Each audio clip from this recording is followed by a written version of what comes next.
Hello, welcome back to the workshop. Today we are back on with project Ariel Bantam, and in the previous video we managed to get the wheel fitted into the front wheel fitted into the forks. We got the spacers made and we got all that fitting nicely. This one we're going to do the steering bearings, the tapered roller bearings. So we're going to get the outer races of the tapered roller bearings fitted into the frame, and that will involve some special tools that I've made, which I made previously for when I did this to another Bantam.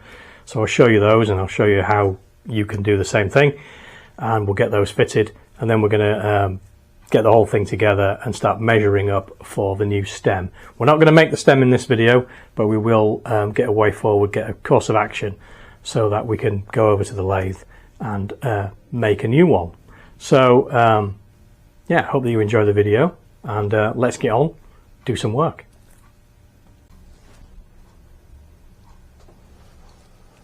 Right, so we are looking at the D7 frame in the vise. I've got the soft jaws in, so we're not doing any damage to it. And here are the areas that we're going to be working in. We're going to do the swaging of the steering cups so that we can fit our tapered roller bearings. And here is one such bearing, 324805, S for seal. It's got a seal fitted to it. But if you can't find them under 324805, look up the bearing sizes, which is 27, 48, 13. So 27 ID, 48 OD, 13 is the depth. Although the depth of the actual bearing cup itself that's going to go into the frame headstock is just under 10 millimeters. So there you go. And with the seal fitted, they're actually closer to 14 millimeters. 14, not 40. But yeah, that is the how you identify them if you need to buy some. So you can see some shiny metal here. I've been working. I've removed. There's a little loop normally on a Bantam, little loop of metal here with a hole in it, and that serves to work like a steering lock.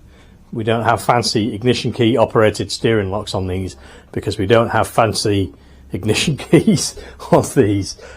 So they had a loop down here welded to the lower bearing cup, which you basically just drop a padlock through, and it bears against an indentation on the lower yoke and prevents some heinous, unscrupulous individual from wheeling your bike away. Well, that's the thinking anyway. But we don't need it because, one, we're going to use a different lower yoke, which won't have the receptacle for it, and it's going to get in the way of our steering stops. We just don't need it, so I've removed it. I've only removed the bare minimum material. Just removed the weld and the loop itself. We don't want to be taking any more material from this cup because we want to maintain the wall thickness. Because we're not looking to remove any material. We're looking to move material. We're going to do some swaging. So we're actually going to stretch the metal and move it. It's a forming process. So we need to maintain the wall thickness for strength. We're not moving it by a great deal. You know, we're going sort of 1/4 of a mil per side, which is hardly anything. So, but you know, we don't want to remove material. Similarly, I've been round with some emery paper, just trying to, any nicks or scratches or anything that's, you know, it's been abused over the years, just to get rid of it, reduce it down as much as we can. Don't go bananas and blend it out completely, because again, you'll impinge into your wall thickness, and you don't want to do that. But if you can just reduce any nicks and scratches down, just smooth them out a little bit. It'll be all for the better, because excuse me, because when we introduce the swaging tool, obviously we're going to put some force through this material. We're going to stretch it out, and we don't want force concentrating around scratches and nicks and potentially causing a crack or a split. So if you can get, if you can polish them down a little bit and just smooth them out a little bit, it will prevent that stress raiser and hopefully prevent that situation where you end up. It's highly unlikely to happen that you'll crack this, but you know, let's not take any chances. So that's been done. All nice and clean in there, no grease, no debris, so that our swaging tool will go in there smoothly. And we're going to use some grease, just ordinary grease, to help it do its job. But yeah, that's pretty much the prep that you need to do on your frame. And now we'll move over to the bench and have a look at the tooling and yeah, talk about what we're going to do. Right, here's the tooling that we're going to use, and the eagle-eyed among you will recognise that you've seen it before in a previous video, cunningly entitled Fitting Tapered Roller Steering Head Bearings to a BSA Bantam, or something like that. And yeah, I think it bears repetition, although if you wanted to watch that other video, you know, I did this exact same job to a D3. Worth watching.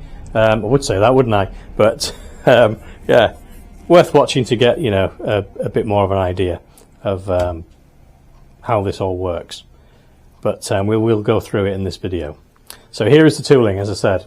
We've got an M20 bolt or set screw, if you like, 'cause it's threaded all the way up, but good, substantial, chunky piece of kit, and a nut to go on it.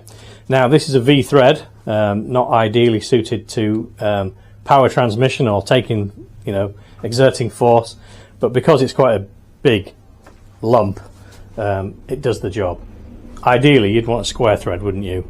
Something like the thread that you would find on your milling machine vise or your lead screw on your lathe if you've got one.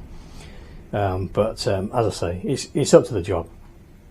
It didn't gall and it didn't, you know, break last time, so we're not putting that much force through.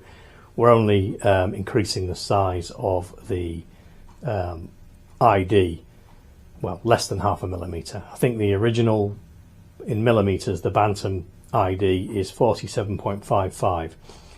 We're going to, well, the bearing that we're using is 48, as I mentioned before. So we're going just a little bit under that. So we're not going bananas. Right, next piece is the swage itself, which is a two-piece or a two-stage swage. So we've got a starter size, and you can see I've got a really generous lead on there. That is 47.85. And then our final size, which is 47.90. So just keep it in focus. We end up a 1/10 under, which is just about right for getting the bearings to go in nice and snugly. So that's that piece. Can't remember what I made it out of now. Maybe I mentioned it in the other video. Can't remember. Metal. That's what I made it out of. Metal. Some sort of steel. Whatever I had in my scrap box at the time, no doubt. Anyway, that's that piece. That's the important bit. That does all the work. Then we've got the sizing cup, which if it all goes awry and it all starts looking a bit wrong, you can put the sizing cup on, clamp it down, and you can go back to parallel. So we've got that piece, which is, again, I don't know if I made it out of the same material as that. I suspect not. But yeah, we've got this piece. And then we've got our two washers. Just, you know, just to help us with the spread the load when we exert the force and do the swaging. So that's that bit. That's the swaging tool. 30mm socket on a ratchet, 30mm spanner, and don't need that. Previously mentioned tub of grease. So we might as well crack on and have a go, hadn't we, really, and get it done. Hope that you can see. I've got to have the camera far enough away from the job that I don't knock it over. So hopefully you're going to get a good view of what goes on. Now you can see the swage just about drops in there. So that nice generous lead that I put on it, makes all the difference.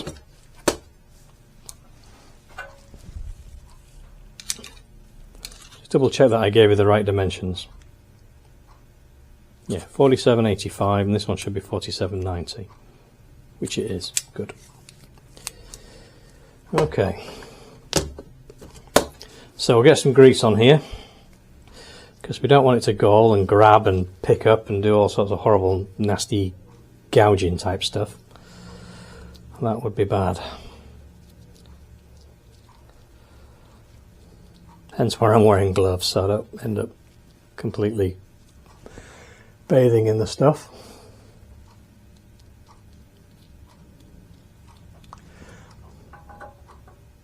Okay.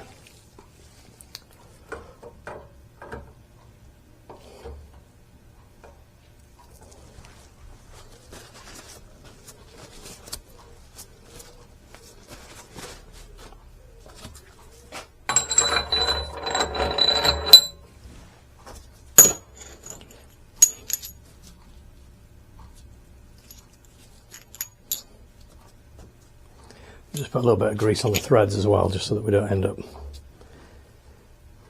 binding up.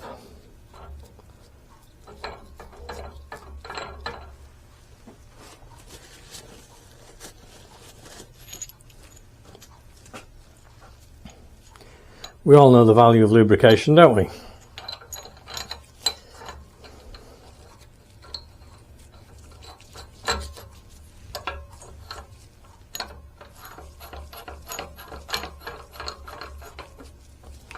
Now, the thing is to try and get it centered as much as you can before you start applying any force.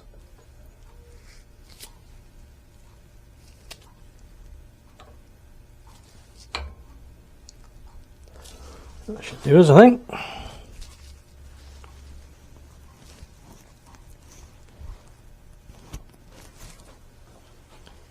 Checking all the camera settings and microphone settings to make sure that you don't miss anything. Right. So I'm going to hold the spanner on the top. I'm going to wind it on from the bottom.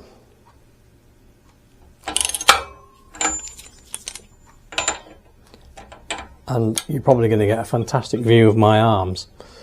But hopefully you will see this doing its thing.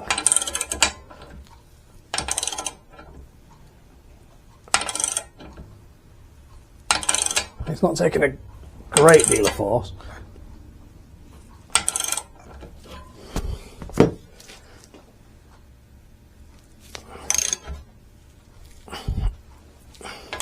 The frame is moving in the soft jaws.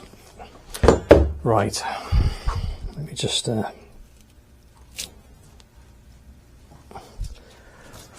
tighten that up a little bit. Don't want to overdo it though. I don't want to mark the frame up. But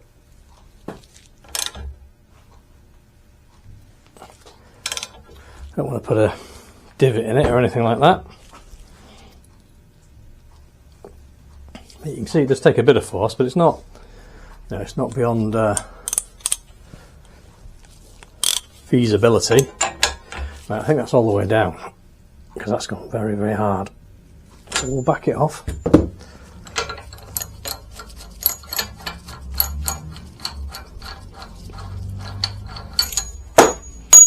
Oh, he's at it. Right, so we'll need to just get something to knock that out with. Just stand by because I'm not very prepared. Switch you on just in time for it to come flying out and across the workshop.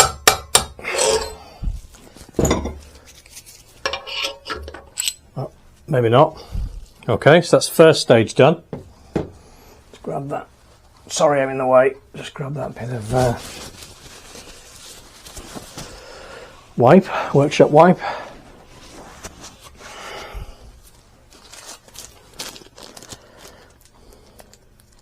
Let's just compare it, see how much it's moved.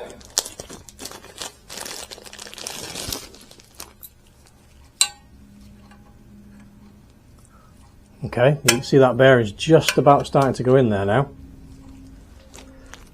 If you were a bit brutal, you could probably get that to go.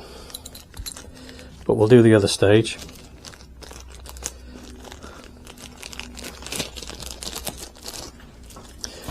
We don't want to be mean to our bearings, we want to be kind to them. Let's give that a bit of a clean up.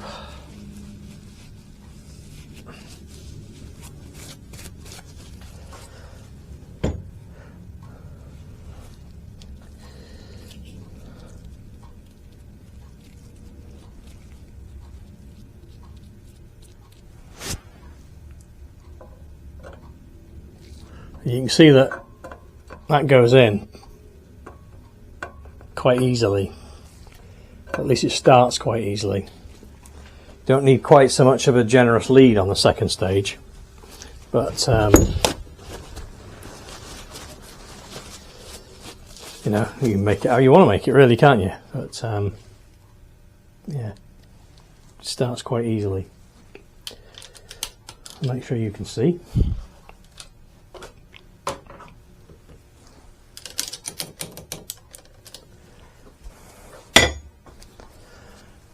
Rinse and repeat.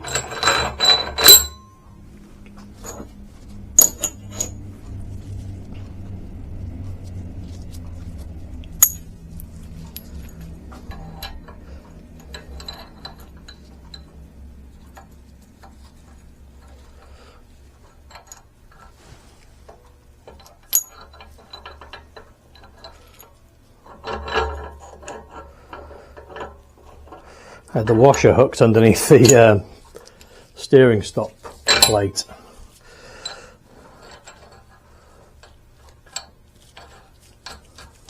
Far from ideal, but easier to put right, thankfully.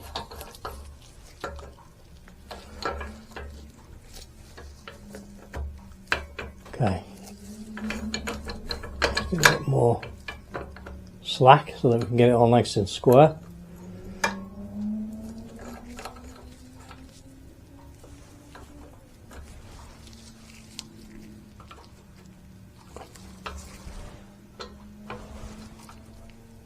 Something like, I think.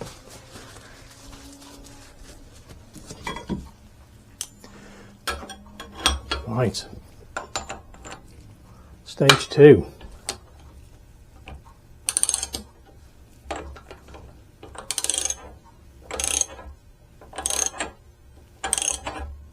Okay.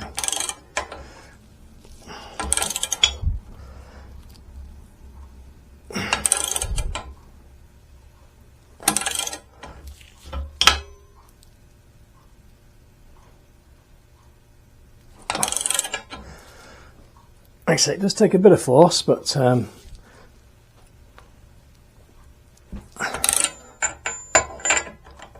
it will work.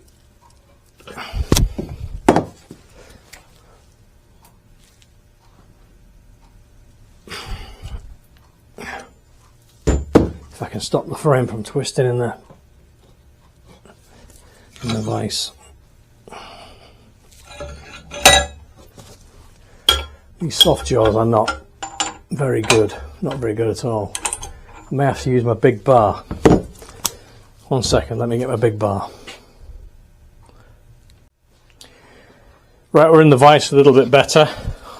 Honestly, these soft jaws, don't buy these rubber-faced soft jaws. They're just so flimsy and terrible. Right. I've got my big breaker bar on now just to get the last couple of turns.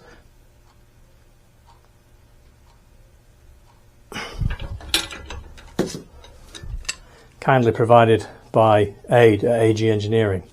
Thanks, Aid. Don't need the muscles from Brussels when you've got one of these.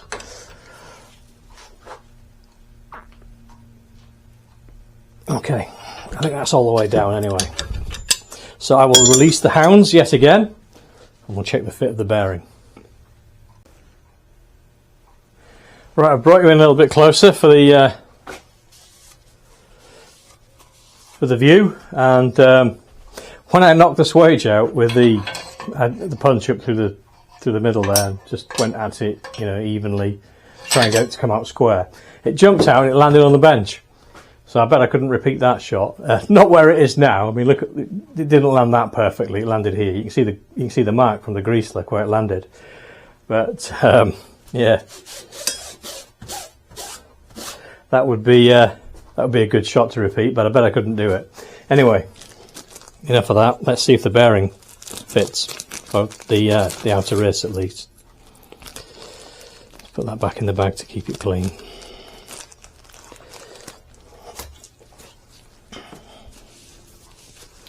Moment of truth, did it work?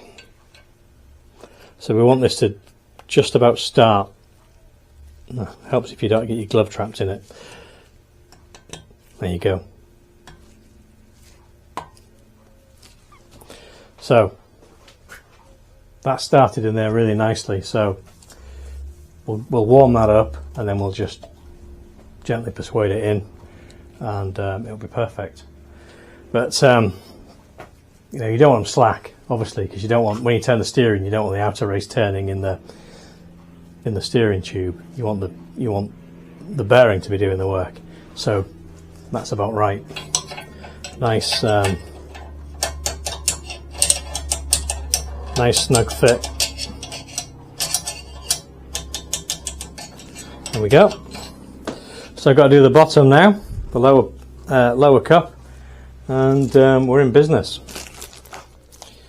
We can temporarily fit our bearings because they'll have to come out again, obviously, at some point for the frame to be blasted for refinishing, but we can put them in for now and leave them in for a while, at least until we've got the rolling chassis done.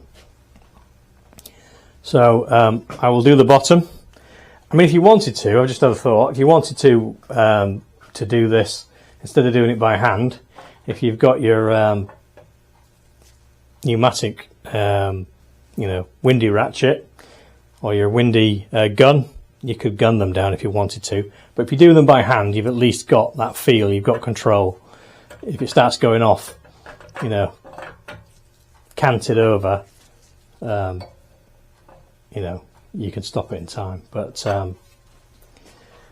if you wanted to do it that way, you could do. Right, I'll do the bottom one, and we'll go. Right, that's our outer races fitted, and this is what I use. I draw them in with the part of the swaging tool. Just take the swaging element off, use the big washers, and I actually use the cup. I use the cup upturned, and I use the flat surface of the cup to draw them in, to draw the races in. And as long as you grease them, they go in nice. You'll notice that they're not all the way down. They don't go all the way down. You get a little bit of thumbnail on the upper one. The upper cup, by the way, is slightly deeper than the lower one, or so it always seems to be. You get a little bit of thumbnail, 1/2 mil maybe. As long as it's the same all the way around, you're good, and it's the same on the bottom, but a little bit more pronounced. You get about 2 millimeters, less than 1/8 of an inch if you're working in old money, but about 2 millimeters. And again, as long as it's the same all the way around, your bearing's in nice and snugly, you are golden. And if you're fitting Bantam forks, if you're watching this video and you're thinking, I could do this to my Bantam, yes you can. I did it to the D3, and when I fitted the B175 forks to the D3 frame, this is exactly what I did. And this, once you've removed the lower cone from your yokes, from your stem, your inner bearing race fits reasonably well on your Bantam yoke. In fact, on my B175 it was a little bit, I wouldn't say slack, but it wasn't quite as tight a fit as I would have expected it to be, but perfectly serviceable. And then at the top you need to make a top hat bush just to remove the delta between the stem and the size of the inner race. So then you can bolt it all together as BSA intended, and you've got tapered roller bearings.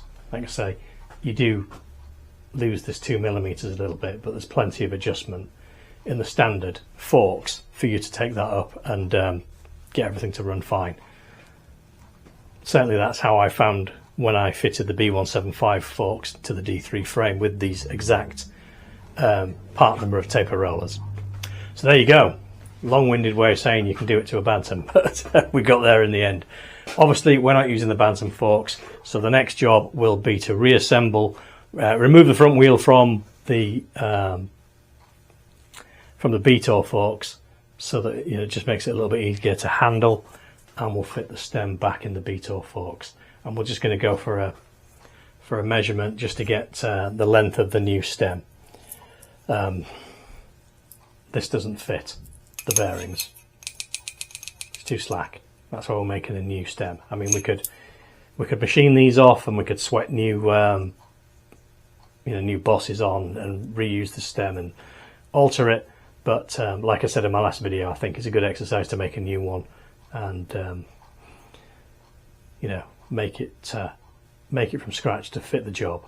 But good enough just to get the yoke on there, get it pushed into there, figure out the height that we need.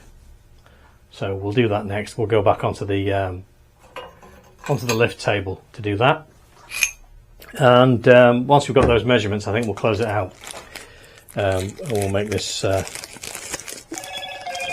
we'll make this task of doing the bearings the focus of this video.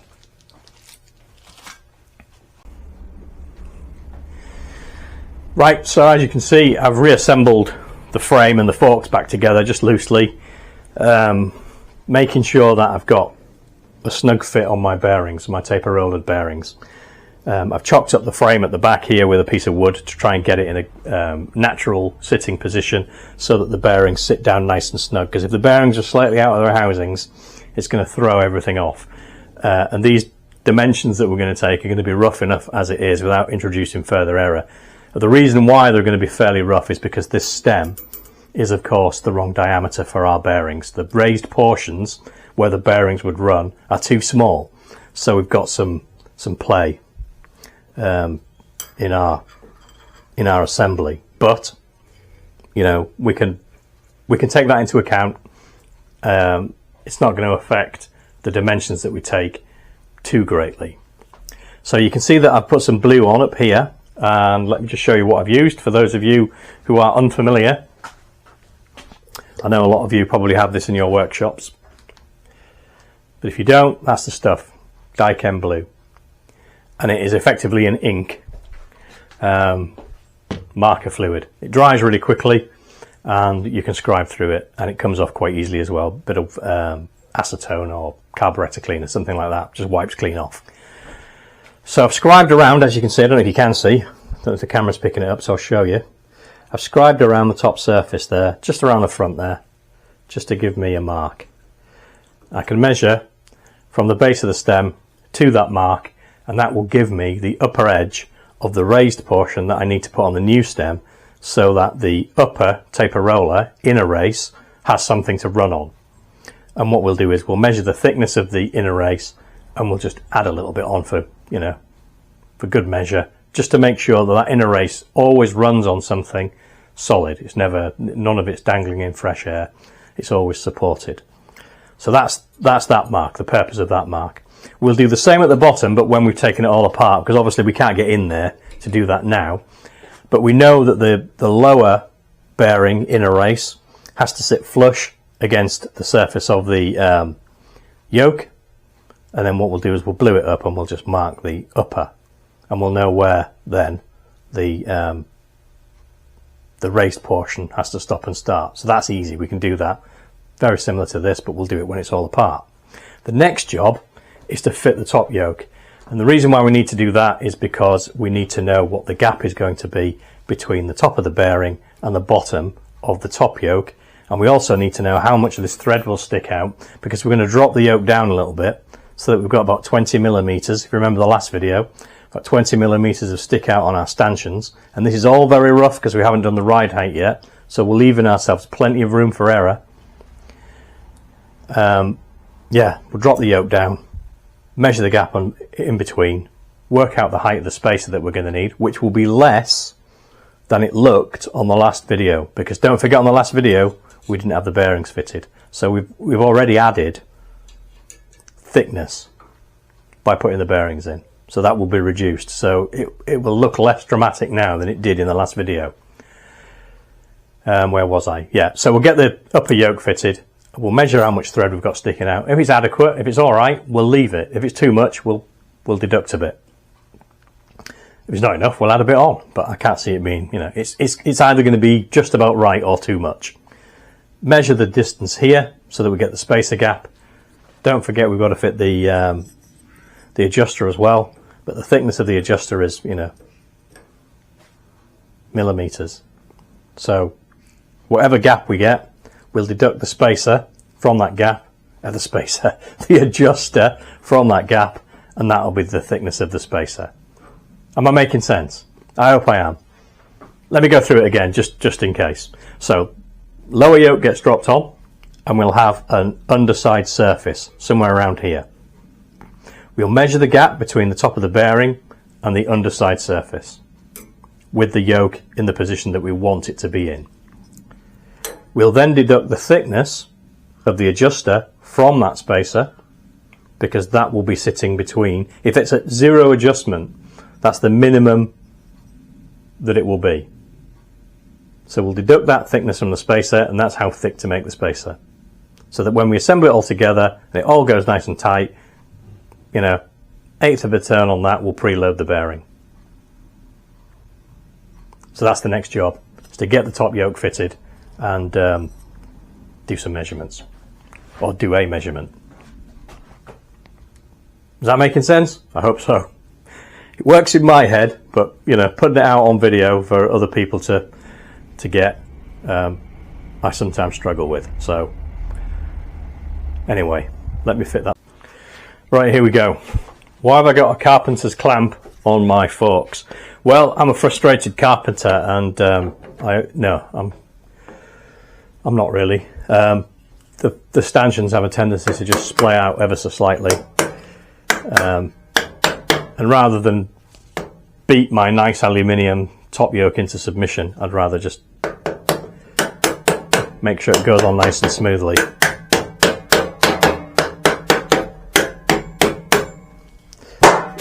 Things are moving. Inevitable, because, you know, nothing's clamped up, but as long as we get everything back into position once this is on, I think we can remove the clamp now. So we'll get this knocked down into position with about roughly 20 millimeters stick out on the stanchions, and then we'll give everything a jiggle. Make sure it's all seated properly. Right, so let's have a quick measure of that. That looks about right. The old Mark 1 eyeball. No, it's a bit more. Need to send the old Mark 1 eyeball in for calibration.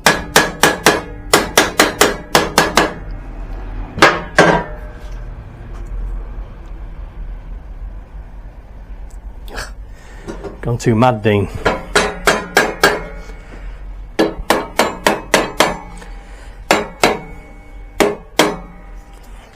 I'm a man of extremes.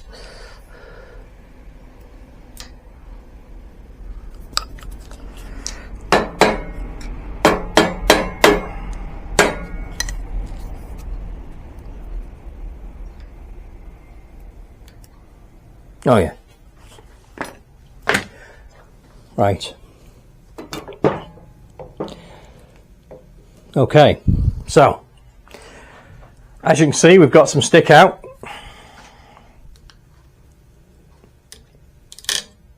On the stanchions, about 20 millimeters, and we've got some stick out on the threaded portion of the stem, about 14 millimeters, which I think is all right actually. If we put a nut on there, we'll maybe take it down a little bit, but if we put a nut on there, screw it down with a washer, I think that'll be fine.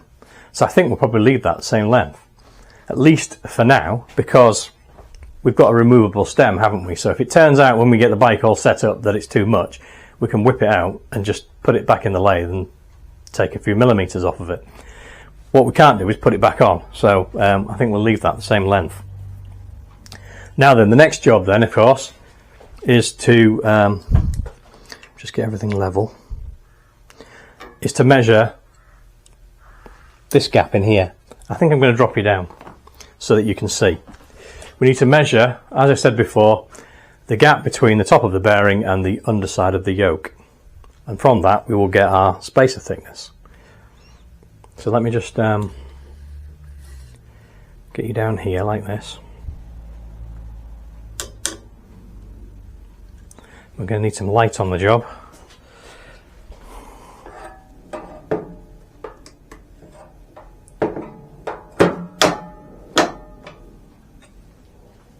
Is that affecting the camera? No, you can still see. But hopefully, if you saw the previous video, you can now see that the gap there is a lot less.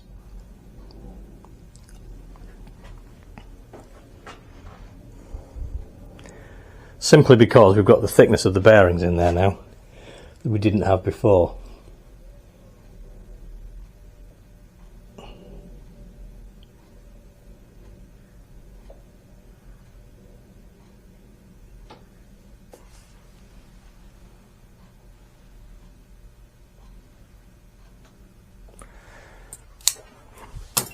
Just make sure everything's as down as we can get it to be.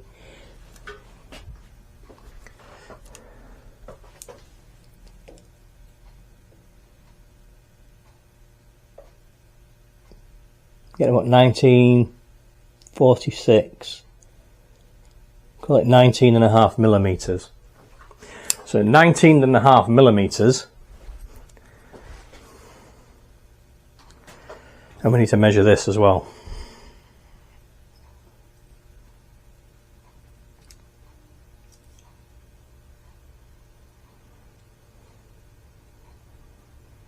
.5.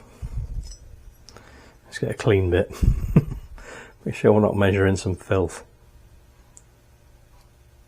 Yeah, 2.5. So 17 millimeters for our spacer. There or thereabouts. Will put us in the right place. So I'm going to make a note of that. Spacer 17.0 millimeters. Overall length remains the same. And now we need to take it all to bits again, because now we need to figure out where the raised portion, the track if you like, for the inner race on the lower bearing is going to go. So I'm going to take it all to bits again. I'm going to go back to the bench. Right, I've disassembled everything. We're back on the bench. I put some marker dye on the lower part of the stem. Got myself a nice cup of tea as well. In fact, I'm going to have a quick sip of that now. Perfect. Right, so we need to scribe where the lower edge of the raised portion for the lower bearing will be. And then we need to fit the, well, not fit because obviously it's a rattling fit, but sit the bearing on. And as you can see, I'm keeping the bearing in their bearings in their packaging because we don't want any muck getting into them. There we go.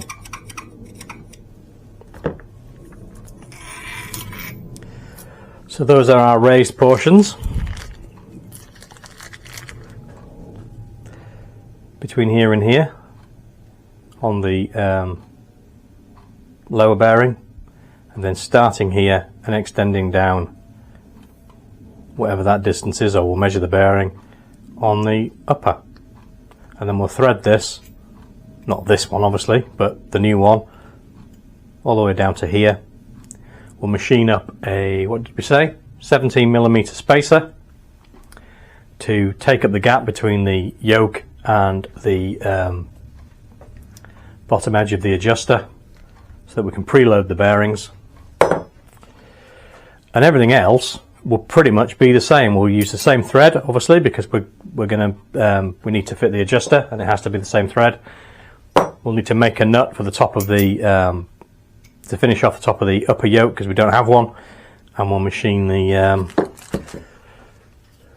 the portion of the stem. Get that out of there. Grab a socket and knock that out of there.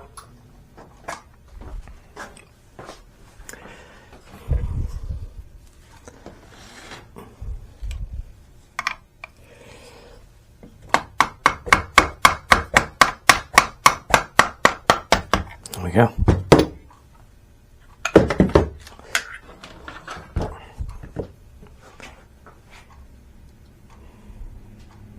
Yeah, we'll machine the that's all marker diode. I'm going to get it all off my fingers. This portion here that fits in the lower yoke, we'll machine that to be the same diameter, obviously, so that it fits.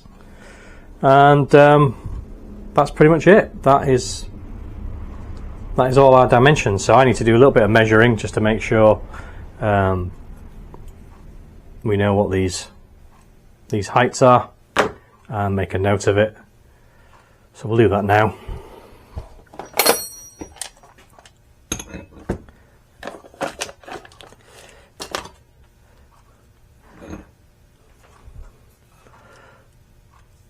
So if we measure the thickness of that,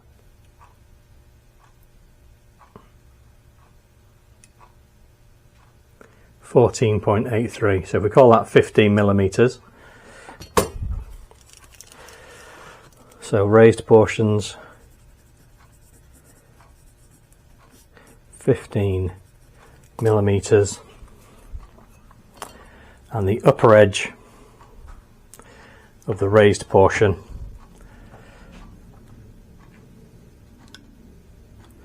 just move this out of the way a bit so that you can see what I'm doing.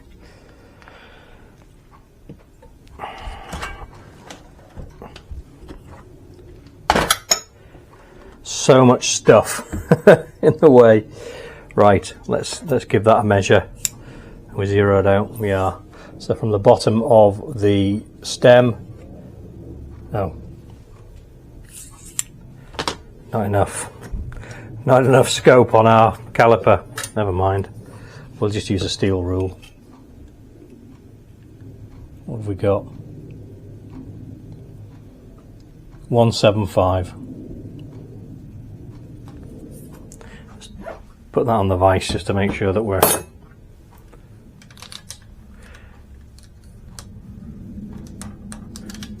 nice and square.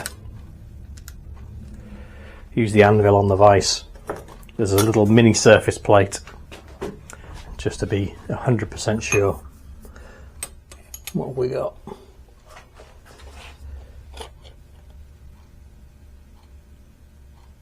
.176. 176. So that's from the base to upper edge, upper raised portion, 176. Okay.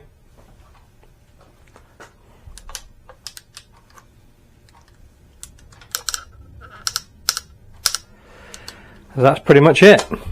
We can crack on, start making our new stem, which will be in another video. Let me just get the diameter of this bit here that goes into the stanchion.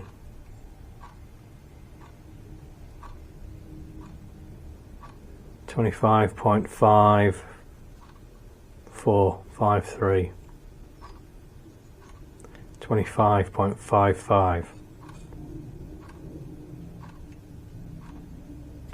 25.55. So diameter, lower yoke, 25.55.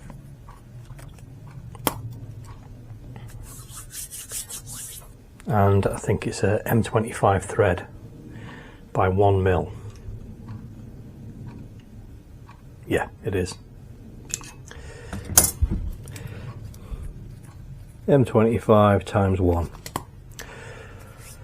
It's a 1 mil pitch because they want They want the finer pitch for fine adjustment on the bearings. If it was a coarser pitch, obviously, you know, every time you turned the adjuster, you'd get much more movement. So fine pitch, you get finer adjustment for snugging up the bearings. So that's pretty much all we need, and we can start making our new stem.